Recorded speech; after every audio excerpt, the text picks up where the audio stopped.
Now, an Emeritus Newsbrief, I'm Lynn Houston. Big developments. General Motors has decided to shut down the Saturn car division. This after a proposed sale fell through. That story in just a moment, but first, proposals to extend unemployment benefits have run into a snag in the Senate as concerns increase over the worsening long-term unemployment picture.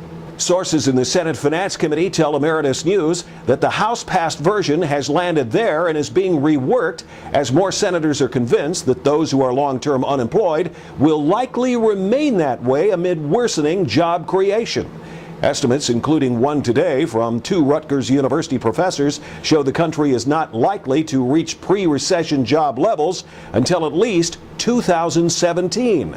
The report claims more than 7 million jobs were lost from December 2007 to August 2009 in just the private sector alone, and that the economy is likely to add only 2 million jobs a year, if that. Such projections are forcing the Senate to consider more help for the long-term unemployed beyond just their checks from the state. Sources tell Emeritus News that the Senate is now working with the House to make changes, and there are hopes to pass a bill early next week. Another report, this one out from the Kaiser Family Foundation, says states could face worsening financial situations next year, even worse than this year, with the increasing numbers of poor, unemployed, and uninsured Americans. Medicaid spending across states grew 2% more than expected this year and is expected to grow by an average of at least 6.3% in fiscal 2010. But a survey of officials in 3/4 of the states say there's a good chance they won't have the money to pay the bills for Medicaid, leading to more crisis budget cuts at the state level. As for the story with General Motors and Saturn, Roger Penske, who had been negotiating to take over the Saturn brand, backed out of the talks when he was not able to get another car company to actually manufacture the cars for him. GM says it has no choice but to shut down Saturn operations by the end of next year. It could also damage the company's plans for emerging from bankruptcy because it will have to pay for shutting Saturn down instead of making money from selling it. GM has already sold Saab, but is still trying to complete a sale of the Hummer division to a Chinese company. The International Monetary Fund says 12% of American banks still face the possibility of insolvency because their commercial real estate amounts to 5 times the amount of capital that they have on hand. The problem has already forced the Federal Deposit Insurance Corporation to charge banks now for 3 years' worth of insurance fund fees to keep the fund operating. It's expected to be in the red by the end of the year, but the FDIC says all deposits covered by them will be safe.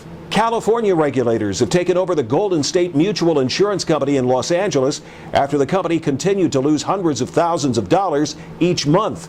Regulators claim it would have gone broke by the end of the year had they not taken over. Golden State Life has more than 80,000 customers in 12 states. More on the Emeritus News insurance page. A long-awaited greenhouse gas emission proposal from the Environmental Protection Agency revealed in a speech in Los Angeles from EPA Administrator Lisa Jackson. She says the new rules will limit emissions of large polluters who make up 70% of the emissions, such as power plants, refineries, and factories. Small businesses such as farms, restaurants, and many other types of small facilities will not be included in the new requirements. And if the proposed fuel economy rule to regulate greenhouse gas emissions from cars and trucks is finalized, that takes effect in the spring of 2010. More on the Emeritus News National World page. And President Obama outlined some of the new medical research made possible from the Recovery Act. Finally, somebody who's not here but deserves a little credit is my Vice President, Joe Biden, who is managing the stimulus process. That's Joe trying to call in. In cancer, we're beginning to see treatments based on our knowledge of genetic changes that cause the disease and the genetic predispositions that many of us carry that make us more susceptible to the disease. But we've only scratched the surface of these kinds of treatments because we've only begun to understand the relationship between our environment and genetics in causing and promoting cancer. So through the Recovery Act, the NIH is expanding the Cancer Genome Atlas, collecting more than 20,000 tissue samples to sequence the DNA of more than 20 types of cancer.